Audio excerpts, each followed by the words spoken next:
इसके बाद आता है भौगोलिक वर्णन। इस खंड में पृथ्वी के 7 खंडों का वर्णन किया गया है। सप्तद्वीप और 7 समुद्रों का वर्णन है। कहा जाता है कि सप्तद्वीप है, 7 को द्वीप है और 7 को समुद्र है, और शरीर में 7 ही चक्र है, और दिन 7 ही होता है, और रामायण में 7 ही कांड है, गीता में 7 ही सव श्लोक है, दुर्गा सरस्वती में 7 ही सव श्लोक है। क्या मतलब है 7 का? ये तो सोचना चाहिए कि ये 7 ही पर पूरा ब्रह्मांड रचा हुआ है। 7 द्वीप, 7 समुद्र, 7 शरीर में चक्र, 7 रामायण में गोस्वामी जी 8 को अध्याय लिखते थे, 7 ही कांड लिखे हैं।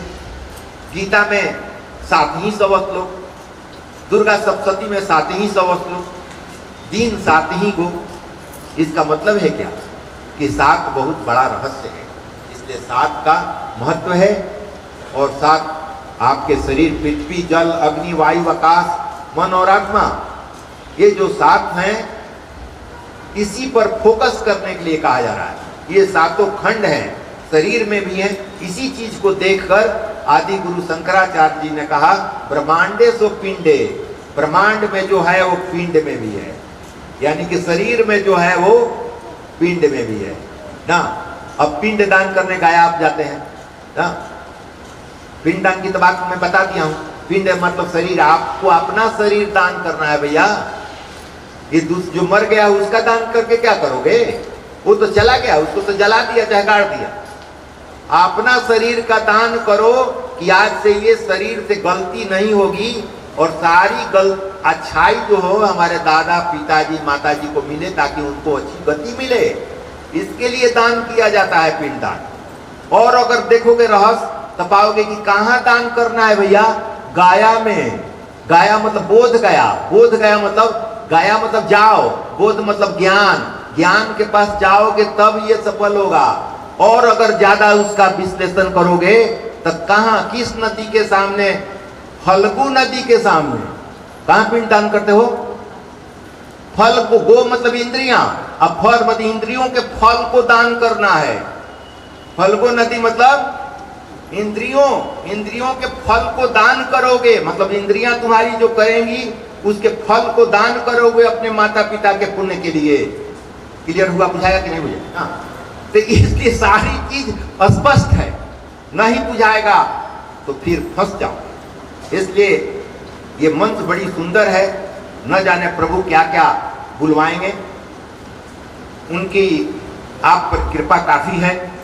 भरत खंड के स्वामी हैं देव नारायण। भरत खंड कर्म भूमि है, अन्य खंड भोग योग भूमि है। भरत खंड में जन्म प्राप्त करने की इच्छा तो देवों को भी होती है। शरीर की भागवत में स्तुति भी की गई है और निंदा भी। इससे मानव शरीर से भगवत सेवा, मुकुंद सेवा हो सकती है। इस स्कंद में ग्रहों की स्थिति का भी वर्णन किया गया है।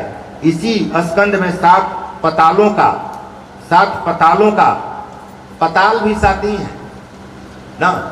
अतल, उतल, बेतल, तलातल, रसातल, महातल, ये जो है ना 7 को, ये पताल भी 7 को सब 7 ही पर चलता है। तो सोचो कि 7 का महत्व होगा, इसलिए 7 को पकड़ने की कोशिश करो। पृथ्वी, जल, अग्नि, वायु, आकाश, मन और आत्मा, इनको, ये 7 को है, इन्हीं में रम जाओ।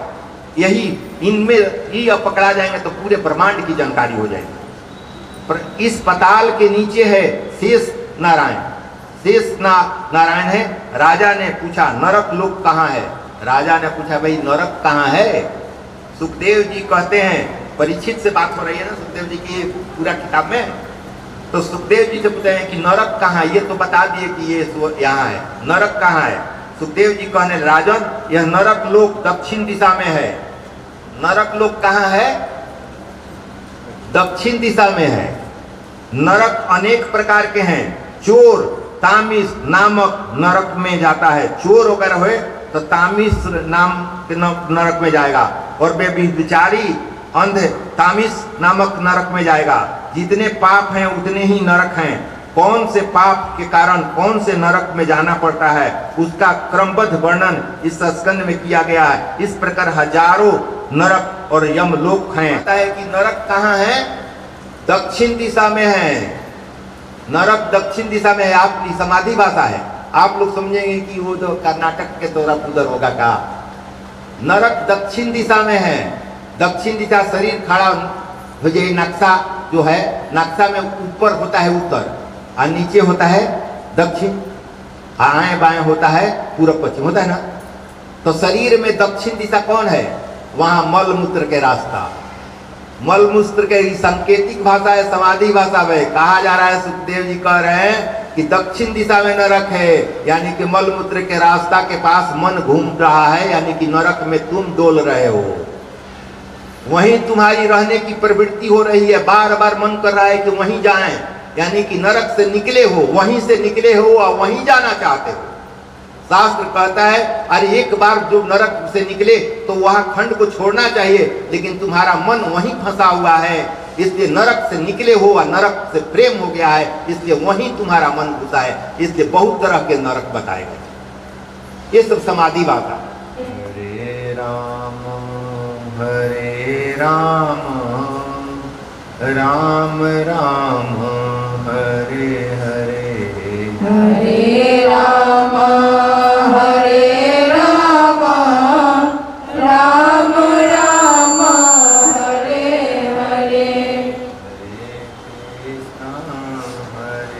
कृष्ण कृष्ण कृष्ण हरे हरे, हरे कृष्ण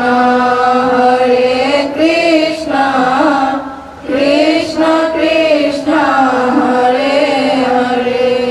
जय गुरु जय मान जय हनुमान, संकट मोचन कृपा निधान।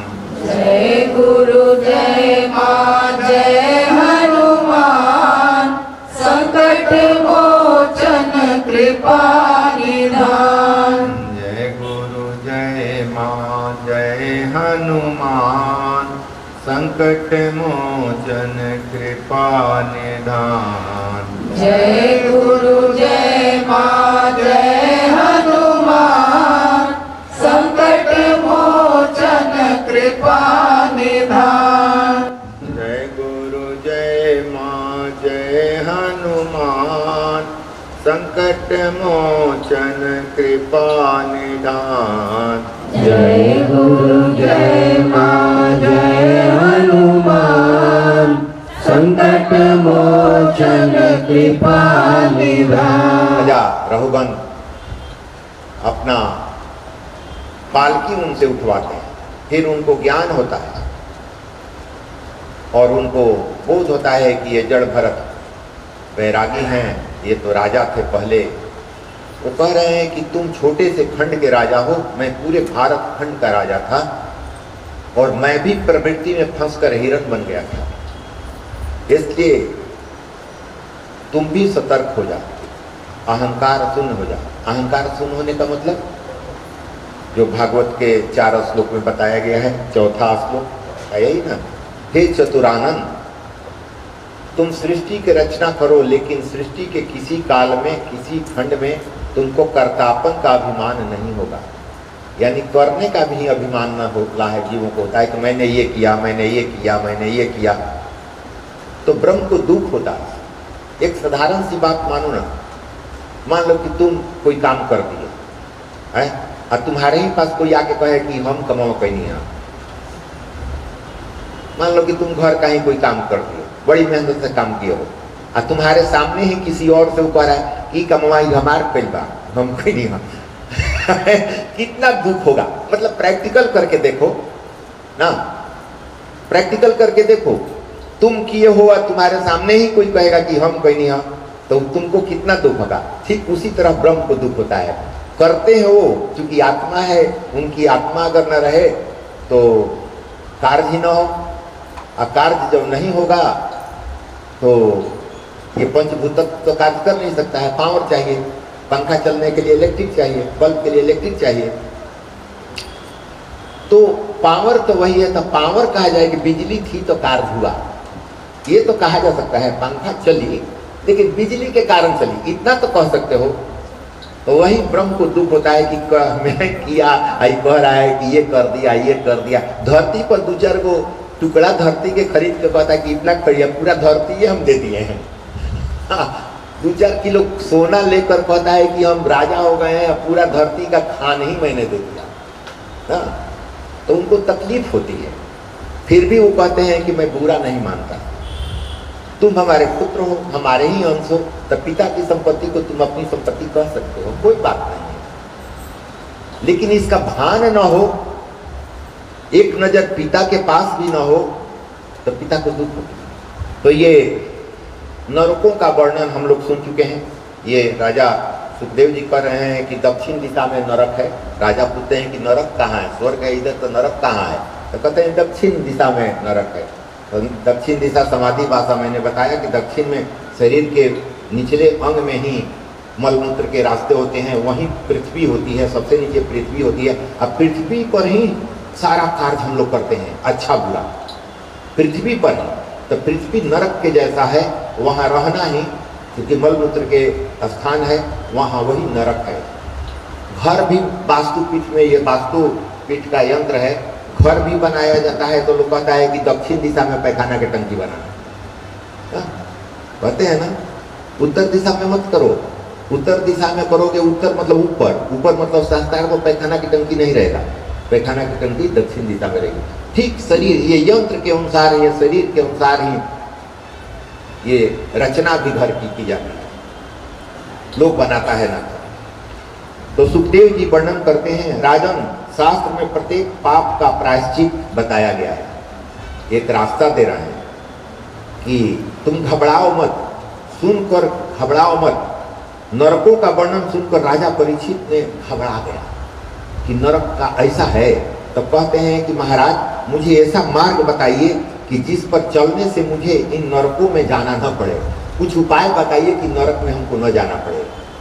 आपने प्रवृत्ति धर्म और निवृत्ति धर्म आदि की कथा सुनाई। प्रवृत्ति और निवृत्ति मतलब पकड़ना और छोड़ने की कथा आपने सुनाई है, किंतु इन नरक लोगों का वर्णन सुनकर मुझे डर लग गया है। प्रवृत्ति निवृत्ति तो समझ में आई, लेकिन नरक का वर्णन सुनकर हम डर गए हैं, भयभीत हो गए हैं। नरक में जाने का प्रसंग कभी उपस्थित ही न हो, ऐसा कोई उपाय बता दीजिए। परीक्षित कह रहे हैं ये सुखदेव जी से। सुखदेव जी वर्णन करते हैं, राजन शास्त्र में प्रत्येक पाप का प्रायश्चित बताया गया है। पाप अगर करते हो तो उसका प्रायश्चित भी बताया गया है। पाप का विधि पूर्वक प्रायश्चित किया जाए तो पाप नष्ट हो जाते हैं। प्रायश्चित कर लेने के पश्चात फिर कभी पाप नहीं करना चाहिए। अगर प्रायश्चित पाप का कर लिया तो फिर वही पाप फिर मत करना, नहीं करना चाहिए, अन्यथा प्रायश्चित करने का कोई अर्थ ही नहीं है। प्रायश्चित किया फिर गलती किया तो प्रायश्चित करने का कोई अर्थ ही नहीं रहेगा। दुख सहकर ईश्वर का भजन करने से पाप जल जाते हैं। दुख सहकर ईश्वर का भजन करने से पाप जल जाते हैं।